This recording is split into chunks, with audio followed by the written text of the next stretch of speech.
Pada bulan Mac 2026, Iran menutup Selat Hormuz, menyekat 1/5 daripada semua minyak dunia dan memberi amaran.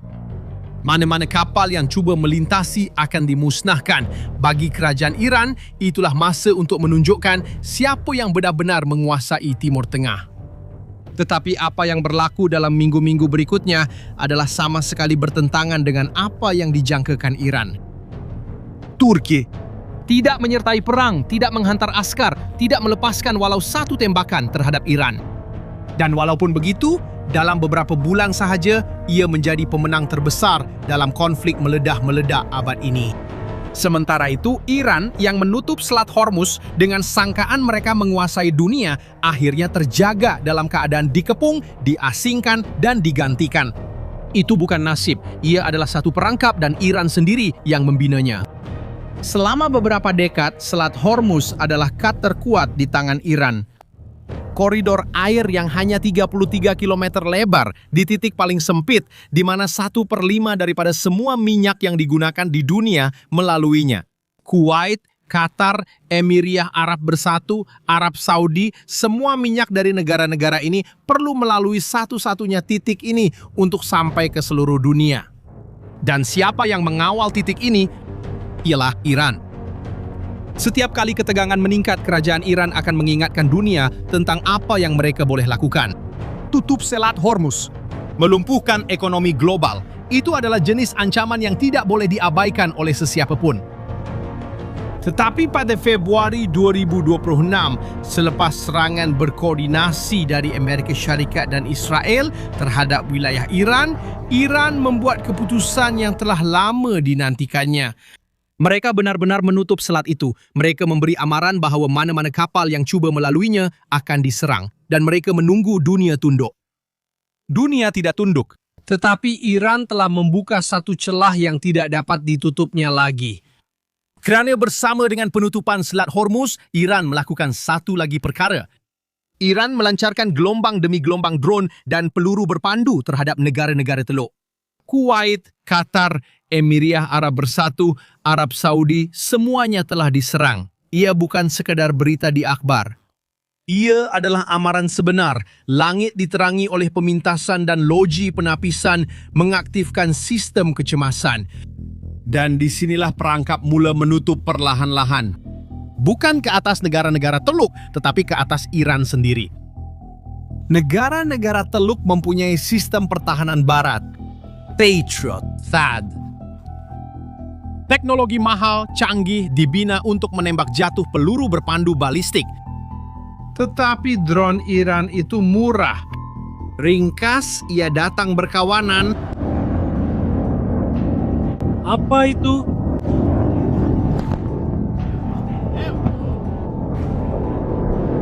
Dan setiap kali Patriot menembak jatuh drone yang bernilai beberapa ribu dolar, ia menggunakan peluru berpandu yang bernilai berjuta-juta. Ia adalah satu kiraan yang tidak masuk akal dan Iran tahu tentang itu. Apa yang Iran tidak tahu ialah kiraan yang mustahil itu sebenarnya sudah ada penyelesaiannya. Cuma ia tidak datang dari tempat yang dijangka oleh sesiapa pun. Turki tidak bertindak secara spontan. Turki sudah bersedia. Sementara dunia masih berbincang siapa yang akan menang perang, Turki sudah pun menandatangani kontrak. Industri pertahanan Turki telah diuji selama beberapa tahun kebelakangan ini di medan perang sebenar. Ukraina, Libya, Syria. Konflik sebenar dengan musuh sebenar. Drone A-15 dan sistem anti-drone Turki tidak dibangunkan di makmal. Ia telah diperhalusi dalam peperangan. Dan apabila negara-negara teluk menyedari bahawa mereka membelanjakan kekayaan untuk mempertahankan diri daripada drone murah, penyelesaian dari Turki sangat masuk akal.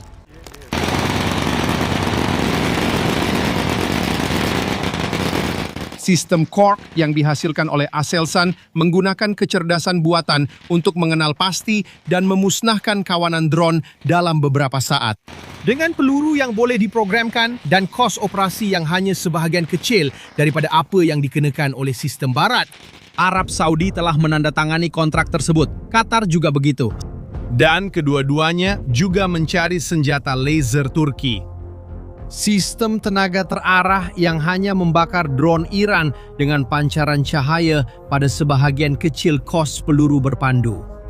Sementara itu, Emiria Arab Bersatu telah melangkah lebih jauh. Mereka bukan sahaja mahu mempertahankan diri, mereka juga mahu menyerang. Pada Mei 2026, mereka menandatangani perjanjian dengan syarikat Turki Baykar untuk mengintegrasikan bom ketepatan pada drone A-15 yang sudah ada dalam inventori mereka. Matlamatnya sudah tentu adalah untuk mempunyai keupayaan memusnahkan sasaran Iran dari ratusan kilometer jauhnya tanpa memasuki jangkauan pertahanan musuh. Seluruh teluk sedang memperkuatkan persenjataan mereka. Dan semua orang memandang ke arah yang sama, Turki. Dan bukan susah untuk faham kenapa.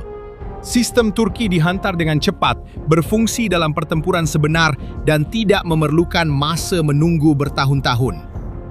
Sesuatu yang pembekal Barat tidak boleh katakan. Tetapi inilah yang tidak disedari ramai. Turki hanya menyelesaikan separuh daripada masalah itu. Separuh lagi yang lebih penting sedang diselesaikan di padang pasir Irak. Dan disitulah datangnya tamparan kedua. Apa yang Iran tidak jangka ialah menutup Selat Hormuz tidak akan melumpuhkan teluk selama-lamanya. Ia akan mempercepat sesuatu yang jauh lebih ditakuti oleh kerajaan Iran, penciptaan laluan alternatif yang kekal. Projek pembangunan Irak sudah lama wujud di atas kertas selama bertahun-tahun.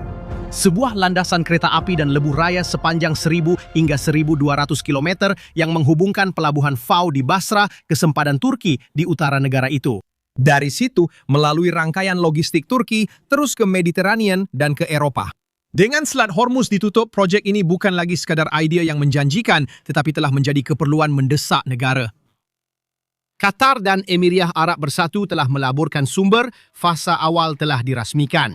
Dan buat pertama kalinya dalam beberapa dekad, minyak dari teluk mula menemui jalan ke dunia tanpa melalui Selat Hormuz.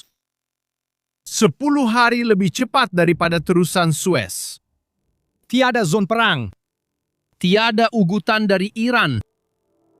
Iran telah menghabiskan beberapa dekad membina kuasa berdasarkan kelebihan geografinya. Namun dalam beberapa bulan sahaja, mereka telah memusnahkan kelebihan itu dengan tangan mereka sendiri. Iran menggunakan Selat Hormuz sebagai senjata. Tetapi dengan menggunakannya, Iran telah meyakinkan dunia bahawa mereka terlalu bergantung kepada satu titik yang mudah terdedah. Dengan menyerang teluk menggunakan drone murah, Iran telah memaksa negara-negara tersebut mencari sistem pertahanan yang lebih berkesan dan kurang bergantung kepada Barat. Dan dengan mengasingkan rantau itu dari segi ekonomi, ia telah mempercepat pembinaan laluan darat yang menjadikan Hormuz tidak lagi relevan. Setiap tindakan Iran telah mencipta justifikasi yang tepat untuk langkah seterusnya dalam tindak balas Turki. Bukan Turki yang mengepung Iran. Iran yang mengepung dirinya sendiri. Dan Turki telah mengisi setiap ruang yang ditinggalkan kosong oleh Iran.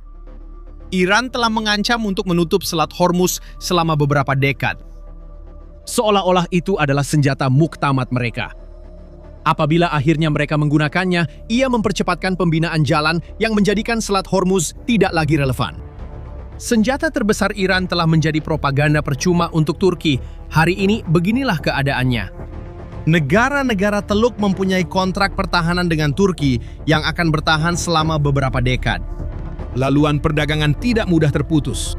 Sistem senjata mewujudkan kebergantungan jangka panjang. Fikirkan apa maksudnya dalam 20 tahun akan datang. Setiap kontrak pertahanan yang ditandatangani hari ini adalah ikatan strategik yang merentasi kerajaan, generasi, dan krisis.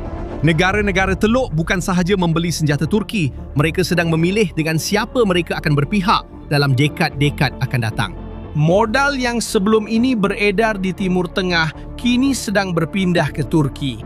Dan pengaruh serantau yang telah Iran kumpulkan selama bertahun-tahun, milisya, sekutu, keupayaan untuk memberi tekanan sedang terhakis.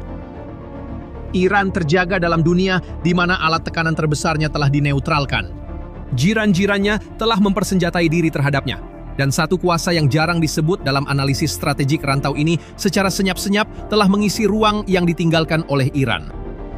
Dan yang paling buruk bagi Iran, semua ini tidak dilakukan dengan kekerasan, ia dilakukan dengan kesabaran. Persoalannya sekarang bukan lagi sama ada Iran telah kehilangan pengaruh. Persoalannya ialah sama ada ia masih mampu mendapatkan kembali sedikit pengaruh. Hakikatnya ialah Iran telah menutup selat itu dan melepaskan benua. Dan anda, apa pendapat anda? Adakah Iran masih mempunyai strategi untuk digunakan dalam realiti baharu ini? Atau adakah kepungan itu sudah tidak dapat diubah lagi? Tinggalkan pendapat anda di ruangan komen. Jika kandungan ini masuk akal bagi anda, kongsikan dengan seseorang yang mengikuti geopolitik. Dan jika anda masih belum melanggan saluran ini, inilah masanya. Jumpa lagi.